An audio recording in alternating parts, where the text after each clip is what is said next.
Good morning everyone. आप सभी लोगों का स्वागत है। आज 19 अक्टूबर है, तो दैनिक जागरण के राष्ट्रीय संस्करण न्यूज़पेपर में पीटी मेंस और इंटरव्यू और इन कौन कौन से न्यूज़ को कवर किया गया उसे हम लोग देखेंगे, ताकि यूपीएससी और स्टेट पीसीएस एस्पिरेंट के लिए वो महत्वपूर्ण है। साथ ही साथ जितने भी गवर्नमेंट कम्पिटिटिव एग्जाम आप लोग फिल करते हैं जिसमें पीटी फैक्ट प्रश्न पूछे जाते हैं, उस पर भी हम लोग नज़र डालेंगे। आगे बढ़ेंगे। आगे बढ़ने से पहले आप यूट्यूब चैनल को जरूर सब्सक्राइब कीजिए, शेयर कीजिए, सपोर्ट कीजिए, बेल आइकन को भी दबाएं ताकि सभी नोटिफिकेशन सबसे पहले आप तक पहुंचे।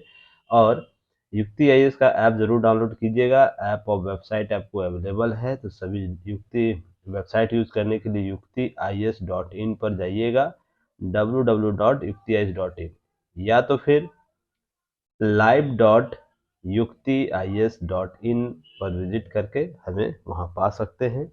टेलीग्राम चैनल यूज कीजिएगा। टेलीग्राम चैनल पर बहुत से अपडेट दिए जाते हैं, उसका लाभ ले सकते हैं। क्विज भी चलाया जाता है।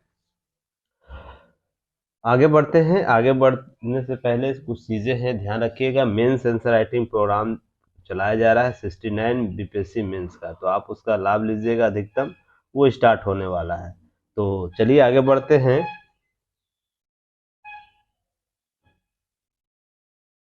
तो देखिए, यूपीएससी के जीएस पेपर थर्ड में एमएसपी न्यूनतम समर्थन मूल्य से संबंधित टॉपिक पर प्रश्न पूछा जा सकता है। गेहूं के एमएसपी में 150 रुपये प्रति क्विंटल बढ़ोतरी हुई है और 6 फसलों के एमएसपी में 2 से 7% की वृद्धि की गई है। तो देखिए, एमएसपी हमेशा जारी किया जाता है। आप समय समय पर जानते होंगे, एमएसपी के बारे में मैंने पहले भी की नोट्स दे रखा है। और आप लोगों को क्या है कि लगातार इस पर हम लोग चर्चा करते हैं।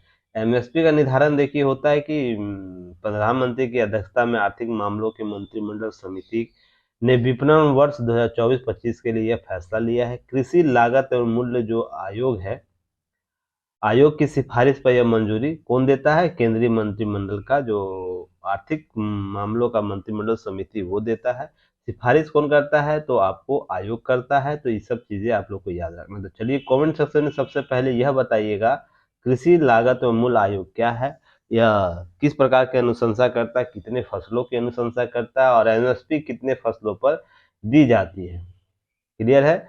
रबी और खरीफ फसलों पर, रबी और खरीफ फसलों में कौन कौन से फसलों पर एमएसपी जारी की जाती है, तो इसके लिए आप लोग को थोड़ा सा मेहनत करनी। कमेंट सेक्शन में बताइएगा, लगातार हम इस पर बात करते हैं। अब देखिए, न्यूनतम समर्थन मूल्य है। न्यूनतम समर्थन मूल्य कहने का अर्थ है वह समर्थन मूल्य जहां उससे न्यूनतम सरकारी खरीद नहीं की जाएगी। सिंपल सा अर्थ में है, जब मान लीजिए आपको 2275 रुपये का प्रति क्विंटल कर दिया गया है न्यूनतम समर्थन मूल्य, सीधा सा अर्थ इसका समझने का प्रयास कीजिएगा कि इस न्यूनतम समर्थन मूल्य इतना तय किया गया है जिस पर सरकारी खरीद इससे नीचे नहीं होगी। हाँ, इससे ऊपर जरूर हो सकती है सरकारी खरीद, और इससे नीचे आपको सरकारी खरीद नहीं होगी। अब इससे लाभ क्या होता है? तो सीधा सा अर्थ इसे इस रूप से समझिए, जब सरकार ही 2275 रुपया दे रही है, तो निजी जो फर्म होंगे, निजी खरीदार होंगे, साहूकार होंगे, या कोई भी हो सकता है निजी स्वरूप में, तो निजी संगठन भी अगर इससे नीचे देता है तो क्यों बेचेगा कोई किसान? वो सरकारी मंडी में जाके बेचेगा। तो न्यूनतम समर्थन मूल्य के तौर पर निजी कंपनियां, निजी जो आपको प्लेयर होते हैं, उनकी खरीद भी इससे अधिक अमूमन देखी जाती है, इससे अधिक मिल मिल जाती है। पर इसके ड्रॉबैक के तौर पर देखिएगा, बहुत सी जगह में जो मंडियां होती हैं, मंडियों में थोड़ा सा आप लोगों को पहले भी मैंने बताया था, मंडियों में कुछ संगठनात्मक इशू है, जिसके आधार पर वहां पर किसान यह मूल्य पर नहीं बेच पाता है। तो मजबूरन वह क्या होता है, निजी हाथों में इससे कम रेट पर भी बेचता है। तो वो बहुत कम रेयर स्थानों पर देखने को मिलेगा, सभी भारत के सभी क्षेत्रों में नहीं होता है।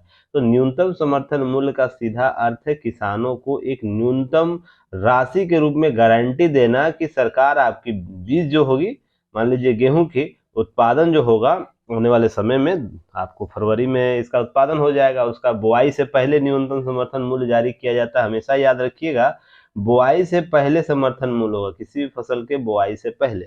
रीजन उसके पीछे है कि इस समर्थन मूल्य को देखकर किसान है ना, किसान मोटिवेट होते हैं कि चलो इस बार हमारा कम से कम फसल का न्यूनतम समर्थन मूल्य 2275 रुपये प्रति क्विंटल होगा। तो अगर हम 10 क्विंटल 20 क्विंटल 50 क्विंटल अगर उत्पादन करते उसको बाजार में बेचते तो मेरी आय अच्छी अच्छी मोटी रकम होगी। इससे मोटिवेट होता है किसान।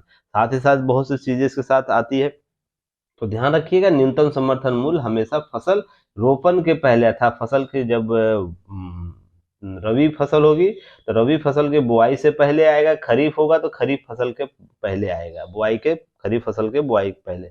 उसके पीछे मूल मकसद यही होता है उन्हें स्पष्ट सूचना देना कि आपके आने वाले फसल का न्यूनतम समर्थन मूल्य कम से कम इतना होने वाला है, तो आप इसके अनुसार ही फसल का उत्पादन करेंगे। तो इससे मोटिवेट होकर लोग क्या करते हैं, अपना कार्य करते हैं। चलिए आगे बढ़ते हैं, आपको संगठन के बारे में बताना है और कितने फसलों में दी जाती है इस पर हम लोग चर्चा करें। देखिए सबसे अधिक बढ़ाया गया 150 रुपये, इससे पहले एमएसपी जो है मसूर दाल पर सबसे ज्यादा वृद्धि हुई है। ध्यान रखिएगा सबसे ज्यादा मसूर की वृद्धि 425 रुपया की गई है। तो आपको यह लिस्ट के तौर पर भी इसे लिख लेना है, लिस्ट यहाँ बनाना है आप लोग को और कॉमेंट सेक्शन में बताना है। जैसे गेहूं पर कितना है, आपको रबी फसलों में एमएसपी के संदर्भ में बात यहाँ कर रहा है। प्रति क्विंटल आप 200 रुपया सबसे ज्यादा आयोग के तौर पर इस प्रति क्विंटल मंजूरी दी गई है। तो यहाँ पर सरसों में 98% की वृद्धि दर्ज हुई है, मसूर दाल में 89%, चने और जौ में 60%, कुसुम में 52% की औसत लागत की अपेक्षित गेहूं में 10% की वृद्धि की गई है। ये सब चीजें आपको थोड़ा सा रिकॉल कर लेना है, आगे बढ़ना। चलिए अब देखिए अस्पताल पर हमला आतंकियों की करतूत है। यह इजराइल ने ड्रोन वीडियो और आतंकियों के बीच जो हुई बातचीत ऑडियो जारी कर कर खोल पोल दी है। और इसी के साथ साथ एक चीज और ध्यान रखिएगा, जो अल जजीरा है, जो अल जजीरा कतर का जो मैंने कल बताया था, यह अलकायदा का लाउड स्पीकर भी इसे कहा जाता है अल जजीरा को। चैनल ने भी प्रसारित लाइव स्ट्रीमिंग में सहित अन्य वीडियो फुटेज से इजराइल के दावे की पुष्टि की है। कतर के इस टीवी नेटवर्क का अक्सर इजराइल विरुद्ध पक्षपाती होने का आरोप लगाया जाता है। इजरायली प्रतिष्ठान से इसका टकराव रहा है, हमेशा रहा है। तो देखिए दो चीजें ध्यान रखिएगा यहाँ पर कि जब इजराइल बोल रहा है तो चलिए 1% माना जा सकता है कि अपनी गलती को नकारने के लिए कर सकता है कि नहीं मैंने ये हमला नहीं किया है, ठीक है, चलिए मान सकते उसकी सत्यता को। पर जब इसका विरोधी पार्टी, विरोधी चैनल, विरोधी संदर्भ में बातें करने लगे, इसके फेवर में बात करने, इसका मतलब मामला में कुछ दाल में कुछ काली है, बात दाल या तो दाल पूरी काली या दाल में कुछ काला पाट पड़ा हुआ है।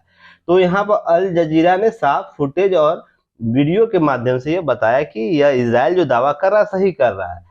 अब अगर इसी आधार को, अल जजीरा के आधार को अगर मान लिया जाए 100% सत्यता, इजराइल के जो भी दिया उसको हम नगर नहीं कर देते, अगर इसकी ही सत्यता के आधार पर हम जांच करते हैं तो जो मैंने बात बोला था याद आ गया होगा आप लोग को। जब आप कट्टरपंथिता को बढ़ावा दीजिएगा, जब कट्टरपंथिता के लिए समर्थन में खड़े होइएगा तो ये आपके लिए घातक होगा। अब देखिए ये हमला क्यों किया गया होगा, क्यों किया जा सकता है इस प्रकार का हमला, यह सिंपैथी गेन करने के लिए, पूरा अरब कंट्री पर फिलिस्तीन का सिंपैथी गेन हो, मुस्लिम कंट्रियों का सिंपैथी गेन हो, इसके लिए भी हमला कराया जा सकता है, इससे दो राय नहीं है। अगर उसमें 1% की भी सत्यता है तो सोच के देखिए कि मानवीय सभ्यता के लिए कितना घातक यह होगा कि यह जो संगठन है वो यह भूल गया है कि मानव के जीवंत रहने की पर्यंता क्या है, की आवश्यकता क्या है। अपने हित पूर्ति के लिए लोगों को अपने तरफ सिंपैथी गेन कराने के लिए वो किसी भी हद तक जा सकता है। अगर फिर भी लोग समर्थन करते हैं हमारा, देखिए मैं बार बार बोल रहा हूँ, फिलिस्तीन का समर्थन हो सकता है द्विराष्ट्र के सिद्धांत पर हमास का समर्थन किसी भी मुद्दे पर नहीं हो सकता। और इस हमले को बार बार इजराइल हमास हमला बोला जा रहा है। तो जो भी अरब कंट्री के लोग आकर इसमें खड़ा हो रहे हैं कि हम फिलिस्तीन के साथ हैं, तो सीधा सा अर्थ यह समझिए अभी हमास का अर्थ फलस्तीन है और फलस्तीन का अर्थ हमास समझिए अभी, क्योंकि फलस्तीन पर हमास का हमला, हमास का कब्जा है। जो चीजें समझ के देखिएगा वहां कठपुतली सरकार के तौर पर चलती है, जो भी कंट्रोल है हमास का है। तो सीधा सा हमास के संदर्भ को समझिएगा, पहले हमास को आप खत्म कीजिए तब आप फिलिस्तीन की बात कर सकते हैं, फिलिस्तीन के मौलिक अधिकारों की बात कर सकते हैं, फिलिस्तीन के मानवाधिकारों की बात कर सकते हैं, बच्चों बुजुर्ग और महिलाओं का सम्मान की बात कर सकते हैं। रीजन इसके पीछे आप समझिएगा, हमास ने आतंकी हमला किया है, इसमें 1% भी सत्यता अगर रही, आप स्वयं निर्धारण कर लीजिए या किस हद तक जा सकते ये लोग। अपने ही लोगों को यूज करेंगे अपनी मानसिकता को प्रूव करने के लिए, अपने लिए सिंपैथी गेन करने के लिए। बाकी सारी चीजें साइड रख दीजिए, अभी इन चीजों को समझने के प्रयास है। जबकि आपको इजराइल ने ठोस आधार दिया है, अब वो ऐसे ही आधार नहीं दिया होगा। गाजा के अल अहाली अल अरबी जो अस्पताल है, मंगलवार को जो धमाका हुआ है, नतीजा नहीं बल्कि आतंकियों का करतूत। हमास के इसके लिए इजराइल को जिम्मेदार ठहराया था, लेकिन इजरायली सुरक्षा बलों ने बुधवार को ड्रोन वीडियो जारी किया, आतंकियों के बीच की वीडियो रिकॉर्डिंग जारी किया, जिसमें ठोस सबूत पेश किए गए हैं। अब ध्यान रखिए, अस्पताल में धमाका गाजा सक्रिय आतंकी समूह फिलिस्तीन इस्लामी जिहाद जो है द्वारा आपको दागे गए रॉकेट के गलत दिशा में जाकर फटने की बात हुई। और यहाँ पर फिलिस्तीन इस्लामिक जिहाद की बात हो रही है, जिसमें PIJ, याद रखिए PIJ के द्वारा जो दागे गए हैं, जो दिशा गलत दिशा हो गए। देखिए, इजराइल के पास गाइडेड मिसाइल है, जिस पॉइंट पर टारगेट करेगा उसी पॉइंट पर जाके वो गिरेगा। इसके पास 100% एक्यूरेसी वाला आपको गाइडेड मिसाइल है। तो यह तो इजराइल जब करेगा तो ये ग्रांटेड के साथ उसी टारगेट पर करेगा।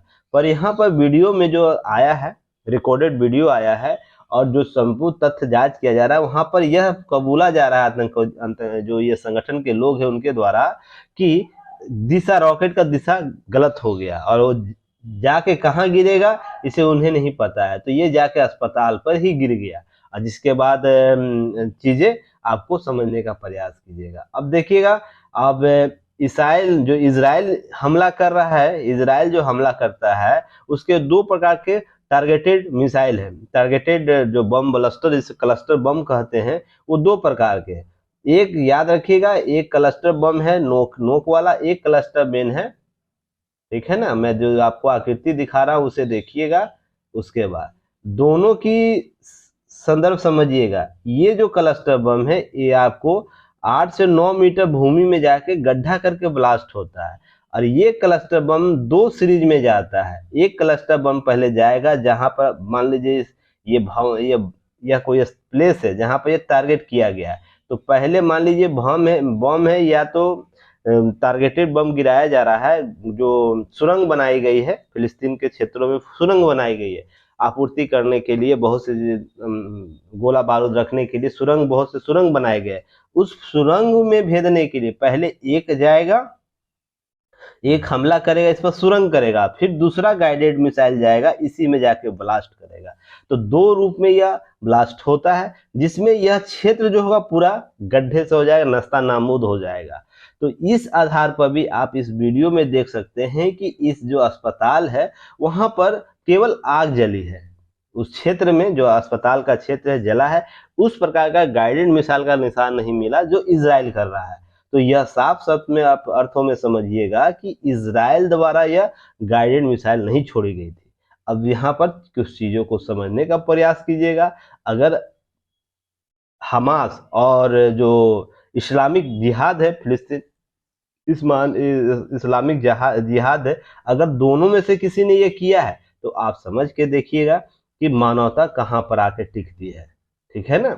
और उसके बाद पूरा अरब मुल्क इसके समर्थन में जुट रहा है। कुछ चीजों को समझिएगा, यहाँ पर और कुछ कारण ना रहा हो तो एकमात्र कारण तो यह कहा ही जा सकता है ना, अरब कंट्रियों के या मुस्लिम इस्लामिक कंट्रियों का समर्थन हासिल करना, यह एक प्रमुख कारण। उसके बाद उभर कर लोग सामने आए और चीजें इनके फेवर में आ गई। तो इन सब चीजों को ध्यान में रखना है, आगे बढ़ना है। और यहाँ पर कोई पाया है, देखिए, आप फलस्तीन के साथ हैं, इजराइल के साथ है, इससे ज्यादा इंपॉर्टेंट है कि आप मानवता के साथ हैं या नहीं है। अब मानवता दोनों जगह है, दोनों जगह तार तार हो रही है, ऐसा नहीं कि एक जगह तार तार हो रही है। जब हमास ने हमला किया इजराइल पर तो वहां पर भी बहुत से निर्दोष मारे गए, तो आपको उनके साथ भी खड़ा होना होगा। और जब फलस्तीन पर इजराइल बम गिरा रहा है तो वहां पर भी बहुत निर्दोष लोग मारे जा रहे, बच्चे मारे जा रहे, महिला मारे जा रही है, पुरुष मारे जा रहे हैं जो निर्दोष है, कोई उनका कारण नहीं है, केवल यह कारण है कि वो फिलिस्तीन क्षेत्र में रह रहे हैं और अपनी मांगों को ले रहे हैं। तो यह भी एक मानवता का विरोध है। पर इसके लिए इजराइल और फलस्तीन के बीच का अगर मामला रहता तो ये चीजें समझाई जा सकती टेबल पर। यहाँ तो मामला आतंकवादी समूहों के एवज में। कल मैंने लेख में आप लोग को बताया भी था, समझाया भी था।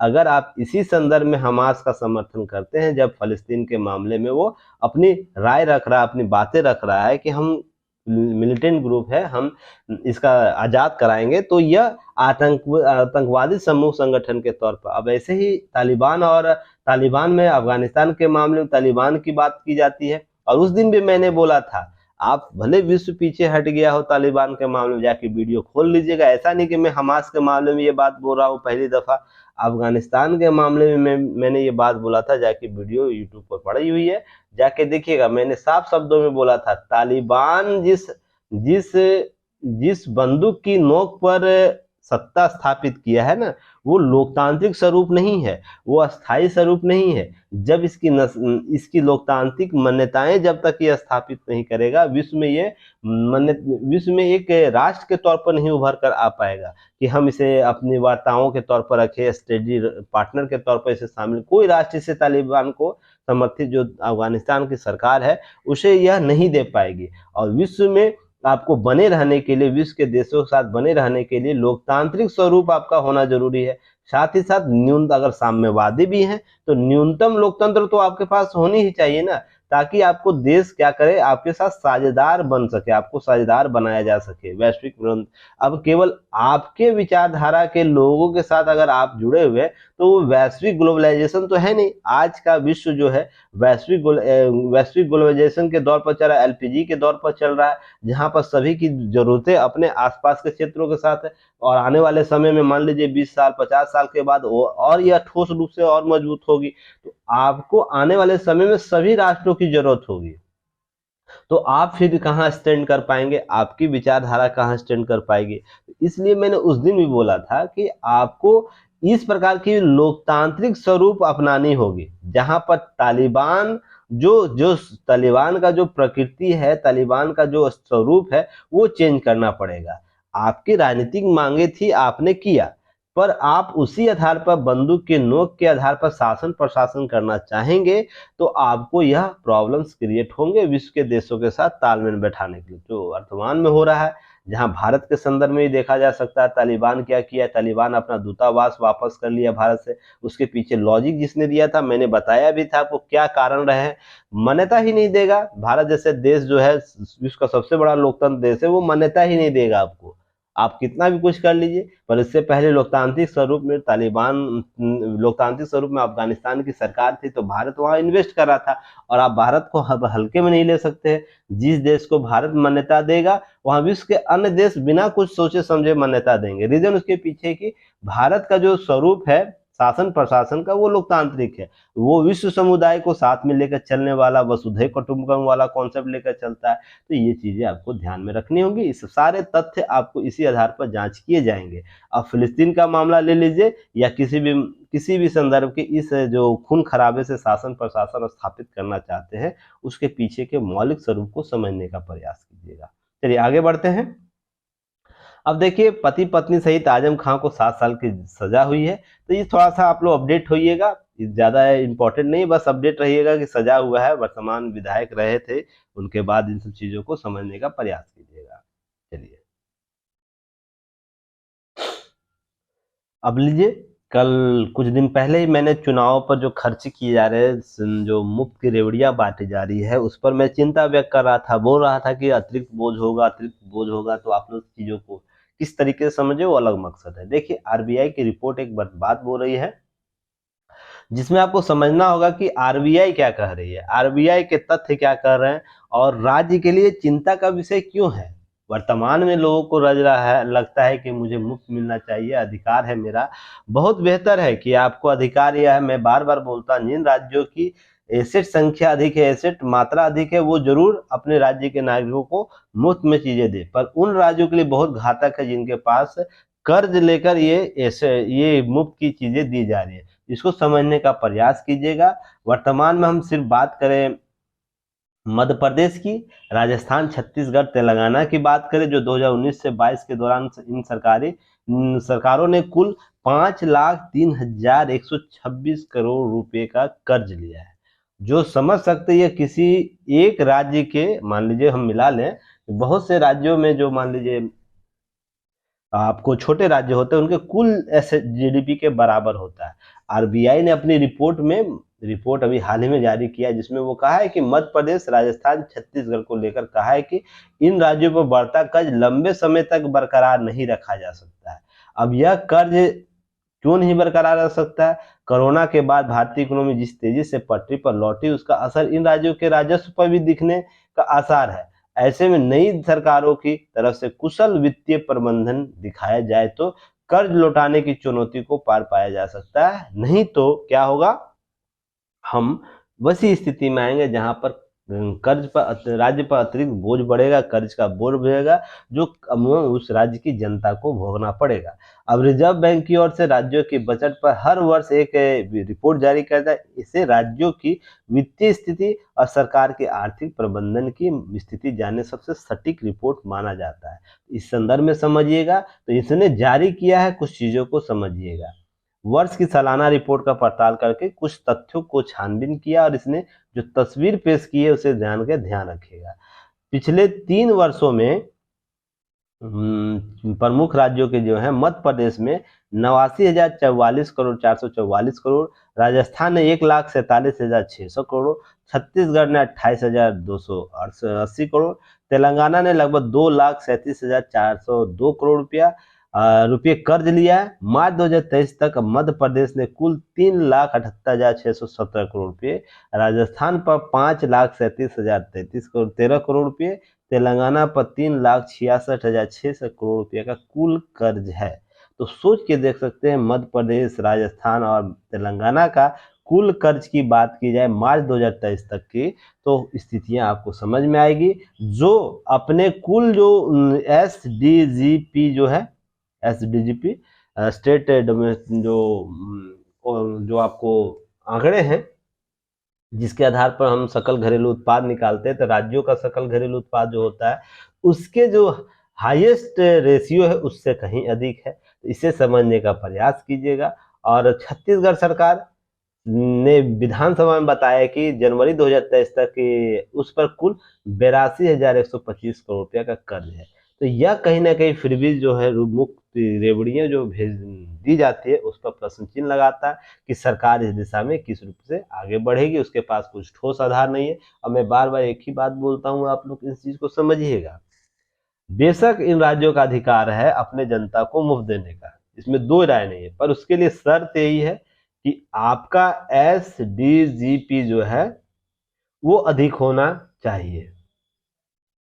आप 100 रुपया कमा रहे हैं तो 100 रुपया के अंदर ही सारी चीजें होनी चाहिए। ऐसा नहीं कि आप पर 100+ वाला कॉन्सेप्ट आपके यहाँ लागू हो। आपके पास आय 100 रुपया है, पर आपको कर्ज अतिरिक्त देना है, जो आपको इस वर्ष सर्जित करना होगा 125 रुपया। तो ये 25 रुपया आप कहाँ से लाइएगा, ये आपके पास उसके लिए ठोस आधार होने चाहिए। व्यवहारिक तथ्य के साथ आपको उसको एसेट को निर्माण करना होगा। नहीं तो केवल आंकड़ों पर खेलिएगा तो आज की सरकार मान लीजिए दे के निकल जाएगी, आने वाली जो सरकार होगी 10 साल 15 साल के बाद, वो सरकार किसी की भी हो सकती है, आपकी भी हो सकती है, दूसरे की भी हो सकती है। तो आपको ये चीज समझना होगा कि आप केवल वर्तमान सुख भोगने के लिए, राजनीतिक सुख भोगने के लिए भविष्य की सरकार को और भविष्य की जनता को है ना अंधेरे में नहीं रख सकते। यह सतत विकास का जो कॉन्सेप्ट है उसके विरुद्ध कार्य करता है। तो आपसे यहाँ से प्रश्न पूछा जा सकता है, क्या राज्यों के दी जा रही मुख्य रेवड़ियां सतत विकास की अवधारणा का घोर उल्लंघन करता है या उसकी हत्या करता है? इस संदर्भ में ध्यान रखिएगा, प्रश्न आपसे पूछा जा सकता है। चलिए आगे हम बात करते हैं। उम्मीद करता हूँ सारी चीजें समझ रहे होंगे।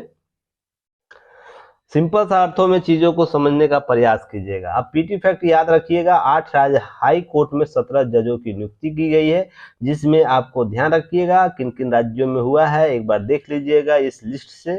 केरल, कर्नाटक, त्रिपुरा जैसे हाई कोर्ट में नियुक्ति की गई है, और भी उत्तराखंड हाई कोर्ट में भी की गई। तो इस आंकड़े को अच्छे से देख लीजिएगा कि किन किन राज्यों में 17 जजों की नियुक्ति, न्यायाधीशों की नियुक्ति की गई है।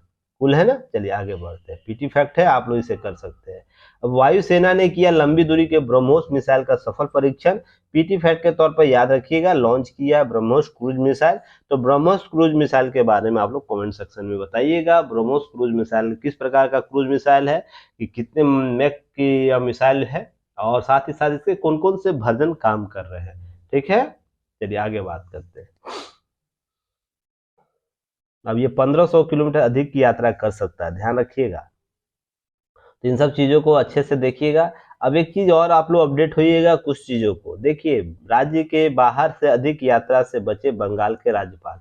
गृह मंत्रालय ने यह नोटिफिकेशन जारी किया है, अर्थात नोटिस जारी किया है, अलर्ट जारी किया उनको, कि जो बंगाल के राज्यपाल है सीवी आनंद बोस, उन्होंने प्रदेश को लेकर बाहर से जाने के लिए यात्रा को लेकर अलर्ट जारी किया।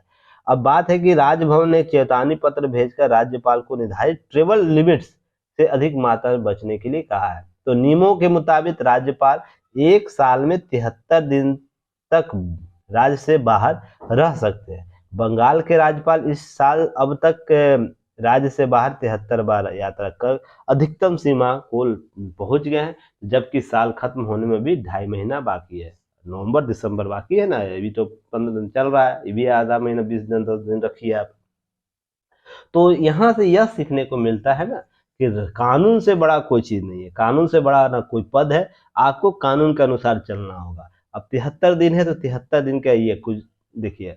अब यह बना क्यों होगा 73 दिन, इसके लिए सारे कानूनों के आधार पर, तथ्यों के आधार पर, राज्य से बाहर 365 दिन में अगर मान लीजिए 100 दिन 200 दिन 300 दिन बाहर ही रह जाए तो राज्य के लिए वो काम कैसे करेगा। तो उसके लिए जवाबदेहिता तय करनी होगी, इसलिए अतिरिक्त खर्च करना नहीं पड़ेगा, राज्य के एसेट पर प्रभाव नहीं पड़ेगा। यदि मान लीजिए 365 दिन में वो 150 दिन बाहर रहते हैं और एक दिन का खर्च मान लीजिए 10 लाख खर्च पड़ता है उनको, उनके काफिलाओं को मैनेज करने मान के चलिए, तो आपको सीधा सा देखिए 150 करोड़ तो उनको ऐसे ही खर्च करना पड़ जाएगा। इन सब चीज़ों को लेकर आप ध्यान रखिएगा कि आपको राज्य पर अतिरिक्त दबाव ना पड़े। बहुत से तथ्य हैं, सुरक्षा खामियां ना हो, तो इसको लेकर चीज़ों को आप कंसर्न रहिएगा। किस राज्य के राज्यपाल को नोटिस जारी किया गया, इस संदर्भ को भी ध्यान में रखना। चलिए आगे बढ़ते हैं। बिहार का मुन्ना पांडे प्रकरण बना निठारी कांड का निर्णय जो हुआ है, निठारी पर आया, जो दोष मुक्ति कर दिया गया है, फांसी की सजा रद्द कर दी गई। उस मामले में बिहार का भागलपुर का कथित रेप के बाद बच्ची की हत्या के मामले में मुन्ना पांडे बनाम स्टेट बिहार की तर्ज पर इसके साक्ष्य को अभाव में आरोपितों को क्या कर दिया था, राहत मिली थी, जिसको इस माह ही छूट मिली है। तो इसमें सीबीआई की तरफ से अभियोजन पत्र जो दिया गया था साज उठाने में सफल रहा है। तो क्या है, भागलपुर पुलिस बिहार में तो कथित जो मामला था उसे समझिएगा। 2015 में प्राथमिक दर्ज की गई भागलपुर पुलिस के द्वारा। फरवरी 2017 में भागलपुर जिला अदालत ने अभियुक्त मुन्ना पांडे को दोषी करार दिया और ध्यान रखिएगा देते हुए फांसी की सजा सुनाई। अप्रैल 2018 में घटना पटना पुलिस तक सत्र में गया, जहां पर उसने भी पटना हाई कोर्ट सत्र ने क्या किया, निर्णय को बरकरार रखा। पर सुप्रीम कोर्ट में जब मुन्ना पहुंचते हैं तो वहां पर उनको प्रासंगिक साक्ष्य पेश नहीं किए जाने पर उन्हें क्या होता है, गुनाह साबित नहीं हो पाया, उनको बरी कर दिया जाता है। अब ध्यान रखिएगा, इस मामले पर सुनवाई पुनः होती है, पटना हाईकोर्ट को निर्देश दिया जाता है सुनवाई पुनः कीजिए। सुनवाई होने के बाद इसी माह इनको बरी किया जाता है। अब यहाँ 2-3 चीजें ध्यान रखिएगा।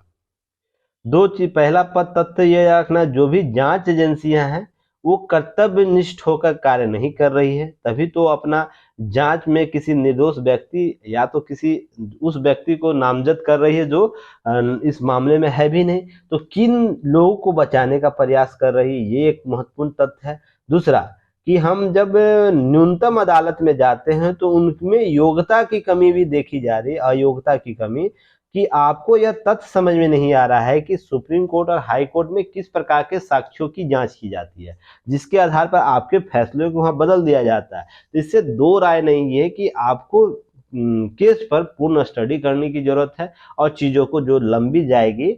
अब मान लीजिए सही तथ्य की जांच सत्र न्यायालय कर लेता तो क्या होता, यह मामला वहां तक जाता ही नहीं, यह इसी मामले में सुलझ जाता। तो इन चीजों को समझने का प्रयास कीजिएगा। आप अगर देखिए आप सजा दे देते हैं, तो अगर सुप्रीम कोर्ट उसे मौत की सजा देते हैं और सुप्रीम कोर्ट उसकी प्रकृति को समझते हुए उसे आजीवन कारावास देती, तो ये आपकी अयोग्यता नहीं है, ठीक है ना। अयोग्यता के संदर्भ में कि मानकीकरण कर रहा है कुछ, चलो कुछ कारक रहे होंगे जिसके आधार पर आपकी फांसी की सजा को आजीवन कारावास दे रहा है।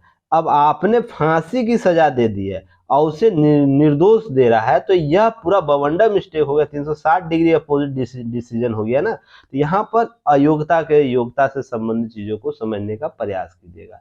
इस प्रकार के मामले से केस स्टडी यही सामने आता है। केस स्टडी को अच्छे से आप इनपुट कीजिएगा आवश्यकता के अनुसार जहां इसकी जरूरत होगी। चलिए आगे बात करते हैं।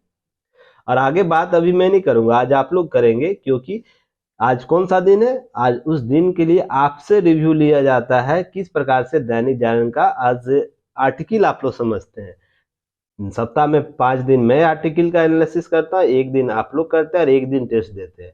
इसी सीरीज में मैं काम करता हूँ और आपका आउटपुट आना बहुत जरूरी है कि किसी तथ्य को आप कैसे समझते हैं, किस आधार पर आकलन कर रहे हैं। केवल तोता वाला ज्ञान आप लोग नहीं प्राप्त कीजिए, जो सामने बोल रहा वही सर्व प्रमुख है और पत्थर का लकीर है, यह बिल्कुल नहीं समझना है। आपकी मानसिक विचारिक कैसे बदलाव आ रहे हैं इसको भी समझना जरूरी है। तो ओझल होते आरक्षण के मूल उद्देश्य को अच्छे से पढ़िएगा।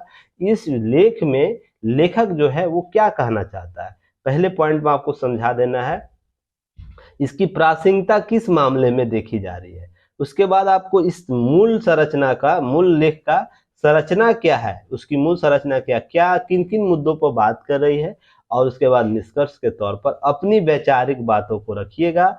और ये 250 से 300 शब्दों में लिखकर आपको दैनिक जागरण न्यूज़पेपर एनालिसिस के पेपर वाले ग्रुप में या तो कम्युनिकेशन ग्रुप जो बना हुआ है वहां पर सभी लोग सेंड करेंगे। ऐप पर जो बना हुआ है कम्युनिकेशन ग्रुप, आप वहां शेयर करेंगे ताकि मैं वहां पर रिव्यू ले सकूं, और जो पहले पहले के दैनिक जागरण न्यूज़पेपर एनालिसिस के जो टेस्ट सीरीज के कॉपी आप लोग को शेयर कर दिया गया, और जो कॉपियां शेष रह गई हैं आज वो शेयर कर दूंगा, ठीक है ना। चलिए आगे बढ़िएगा, आगे बढ़ेंगे। अब देखिए जरूरी है जनसंख्या नियंत्रण। तो जनसंख्या नियंत्रण के लिए आंकड़े जो दिए जा रहे हैं उसको समझने का तथ्य को आधार बनाइएगा। 1951 में हम लोग 36 करोड़ थे, 2011 में बढ़ के 21 करोड़ हो गए, जनगणना 2021 नहीं हुआ, पर आंकड़े यह बता रहे कि हम लोग 142 करोड़ हो गए और चीन से हम आगे निकल गए।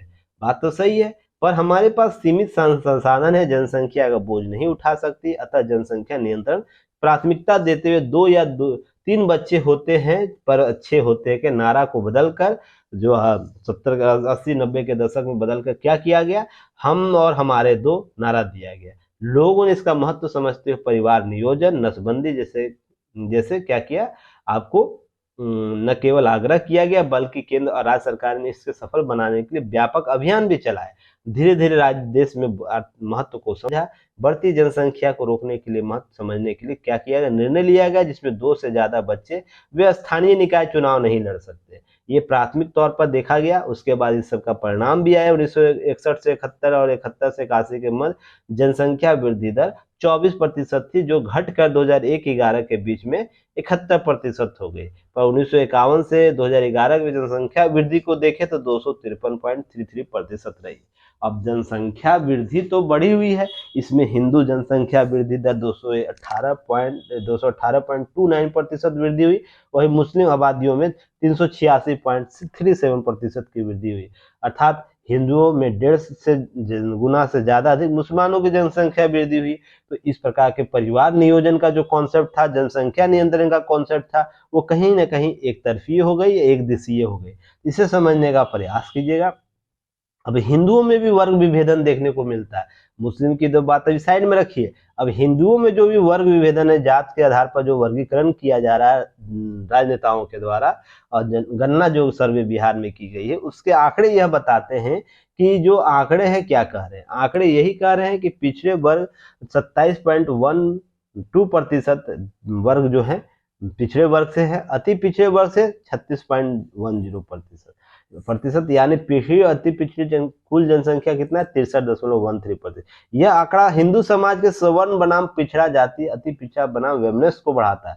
रीजन उसके पीछे कि स्वर्ण वर्ग के लोगों को लग सकता है कि हम तो देश हित में परिवार नियोजन को स्वीकार कर रहे हैं, जनसंख्या नियंत्रण के राष्ट्रीय संकल्प को दे रहे हैं, बढ़ावा दे रहे हैं, तो अन्य जनसंख्या नियंत्रण को लेकर गंभीर नहीं है और वो अपनी संख्या बढ़ा रही है। ऐसे ही बिहार की जो आंकड़े आए हैं, जिसमें बिहार में यादव और मुस्लिमों की संख्या जो छोड़ दिया जाए तो पिछड़ों अति पिछड़े जो आबादी है कोई बहुत बड़ी वृद्धि नहीं हुई है। तो आंकड़े यह भी कहीं ना कहीं प्रभावित कर सकते हैं। जैसे हिंदू पिछड़ा वर्ग जो है बिहार में वो 18.79%, हिंदू अति पिछड़ा वर्ग जो है कितना 31.43% है, अर्थात दोनों को जोड़ दिया जाए तो पिछड़ी अति पिछड़ी जनसंख्या कितनी 50.22%, न कि 63% जैसा कि प्रचारित किया गया।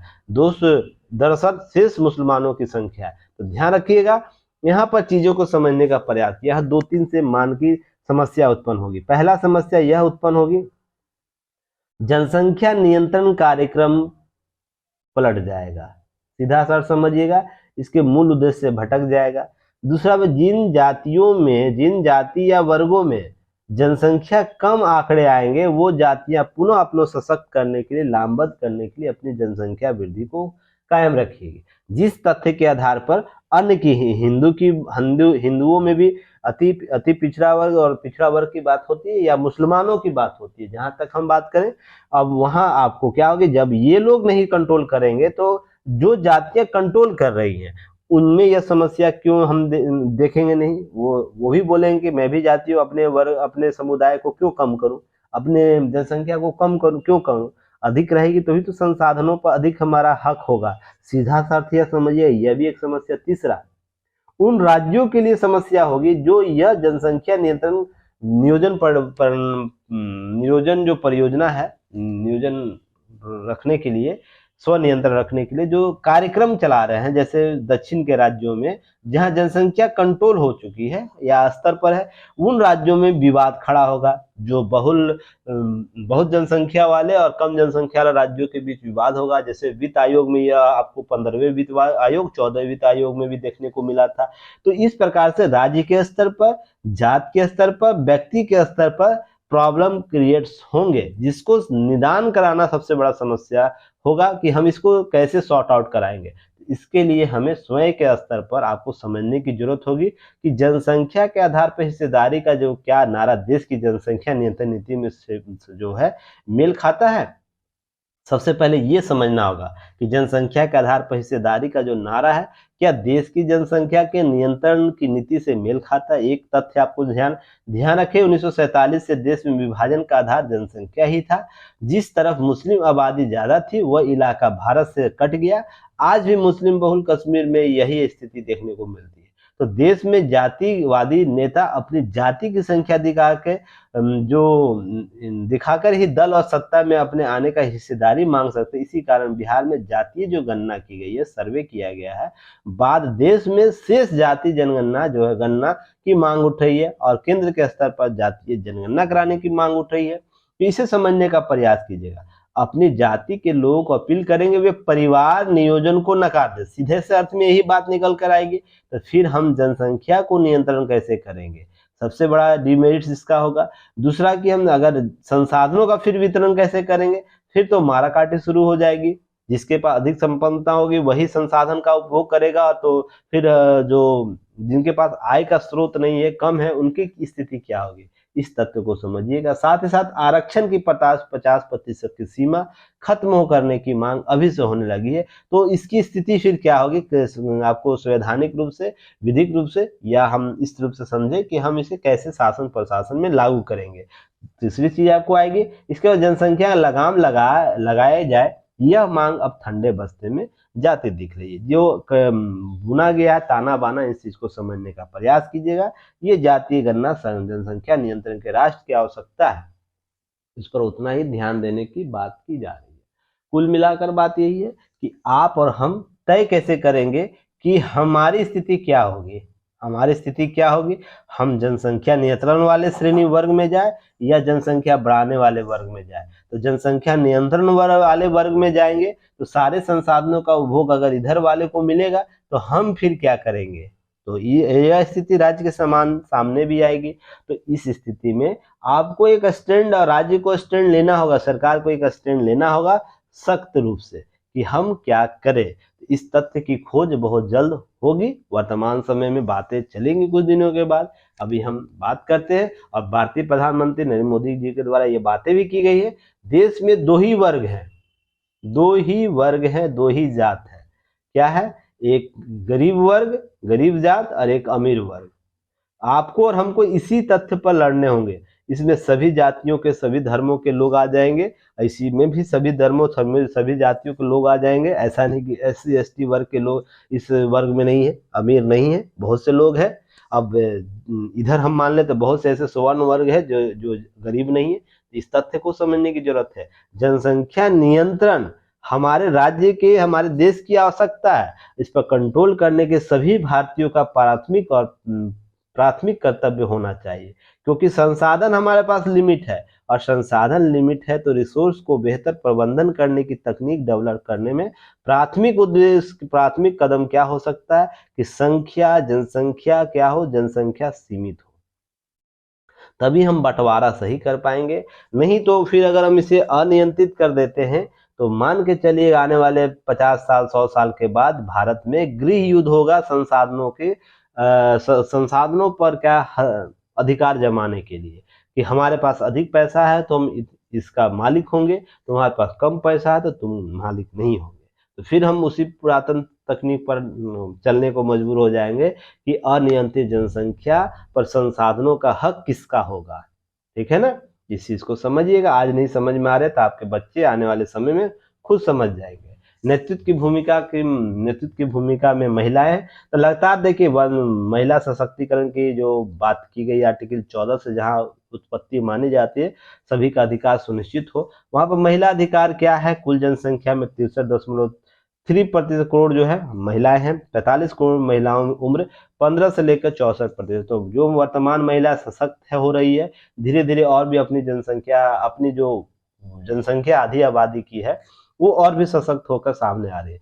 1951 देश में महिलाओं की साक्षरता दर जहां 9% से आसपास था, वहीं 2021 में आपको 70.30% हो गया। जो आंकड़े आपको साक्षरता दर जो आ रहे हैं, हालिया आंकड़े, राष्ट्रीय सांख्यिकी कार्यालय के जो आंकड़े हैं, उसको समझने का प्रयास। लगातार हम महिलाओं को विज्ञान, प्रौद्योगिकी, इंजीनियरिंग, गणित में लड़कियों का नामांकन 43% बढ़ गया है। आंकड़ों पर बात करते हैं, अमेरिका, ब्रिटेन, जर्मनी जैसे विकसित देश भी हैं जो पीछे इससे हैं, और दुनिया के दूसरे देशों के केवल 5% पायलट महिलाएं। हाल ही में एक आंकड़ा आया था जिसमें हम 15% रखते हैं, हमारी महिला पायलट 15% आंकड़े रखती है। तो यह भी कहीं ना कहीं राष्ट्र के संपूर्ण महिला सशक्तिकरण की बात होती है। इसके लिए सरकार लगातार प्रयास करे रहे, केंद्र के स्तर पर भी, राज्य के स्तर पर भी सभी अपने योगदान दे रहे हैं। तो आप इस तथ्य को देखिएगा, आगे बढ़िएगा। चलिए आगे बढ़ते हैं।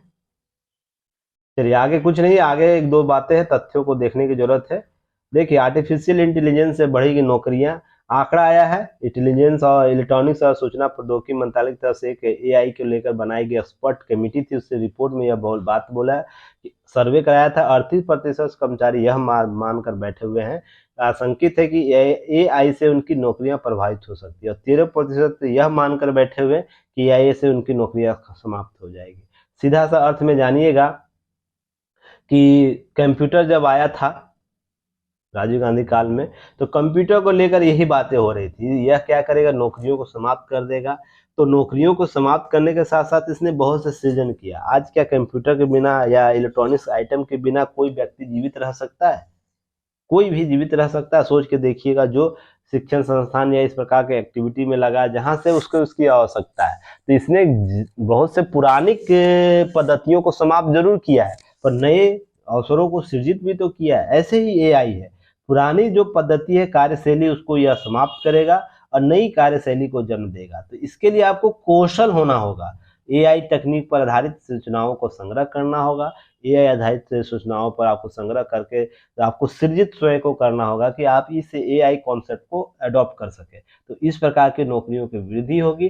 तो बात यह 2025 तक, इस रिपोर्ट में बोला गया 2025 तक AI इस्तेमाल दुनिया में 8.5 करोड़ लोग नौकरियां खत्म हो सकती है, पर 9.7 करोड़ लोगों के लिए नौकरियां सृजित होगी, अर्थात 1.2 करोड़ अधिक नौकरियां के अवसर प्राप्त होंगे।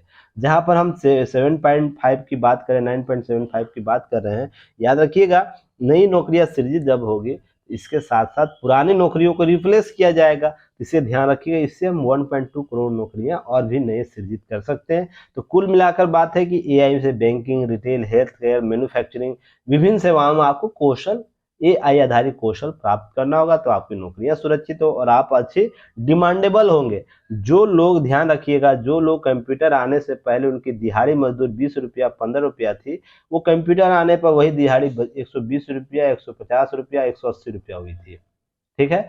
वर्तमान में हम बात करें, एक अकुशल श्रमिकों का अगर रोजाना का वेतन, अगर रोजाना का जो मजदूरी है वो 400 रुपया मान के चलिए, आप जाते हैं किसी मजदूर को लेते हैं घर में काम का, 400 रुपया देते हैं। पर वही कुशल कुशल मजदूर जो होता है, कुशल प्राप्त किए हुए रहते हैं किसी प्रकार के, उनको मजदूरी आपको 1200 1500 रुपया पर आपको पर डे के हिसाब से देना होता है। उसमें व्हाइट कॉलर की यह संख्या बढ़कर 250 से लेकर 3000 तक पर डे के हिसाब से बढ़ जाता है। तो आपको जितना कौशल उतना आमदनी प्राप्त होगी। सीधा सा अर्थ है कि आपको एआई के कॉन्सेप्ट को अडॉप्ट करना होगा, कौशल अपने में सृजित करना होगा और इसके डिमांड के अनुसार आपको कार्य करने की शैली विकसित करनी होगी। तो आपकी सुरक्षा तय रहेगी, आपको कौन निकाल सकेगा। जितना बेहतर आपके पास एक्सपीरियंस होगा, कार्य करने की तकनीक होगी, आप उतना लाभ ले सकते हैं। ठीक है ना। चलिए, अब ये पीटी फैक्ट है, इसे देख लीजिएगा आप लोग, यहाँ पर पेपर में मिला होगा।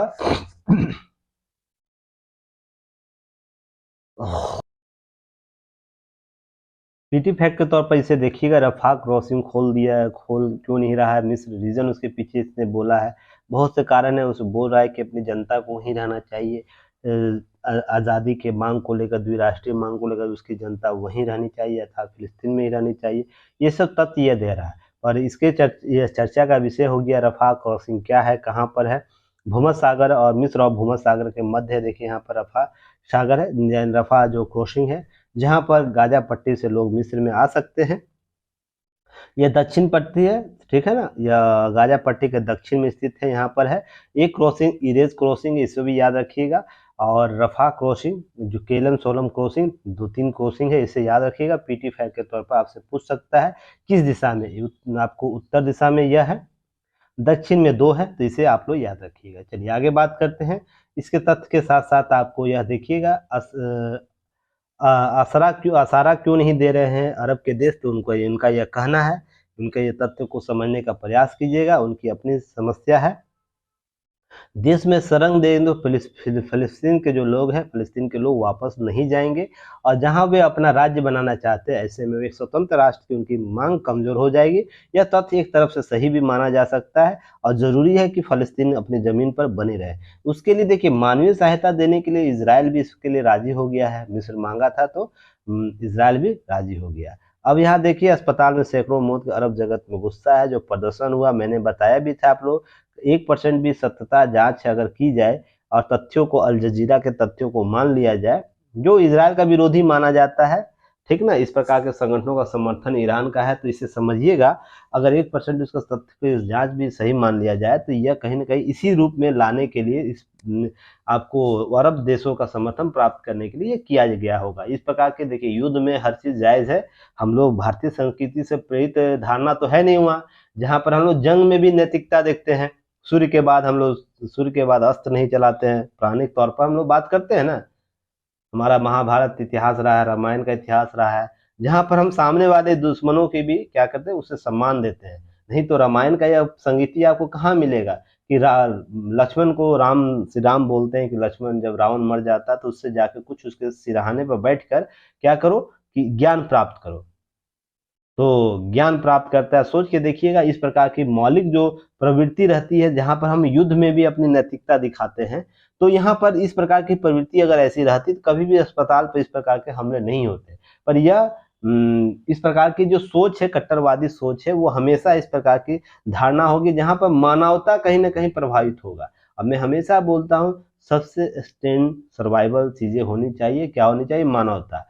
सभी समस्याएं समाधान निकाली जा सकती है राउंड टेबल पर आकर।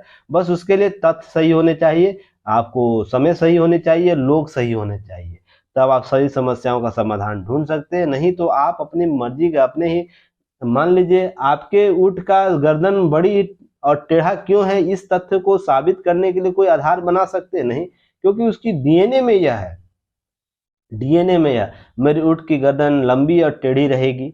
आप उसको बदल नहीं सकते हैं।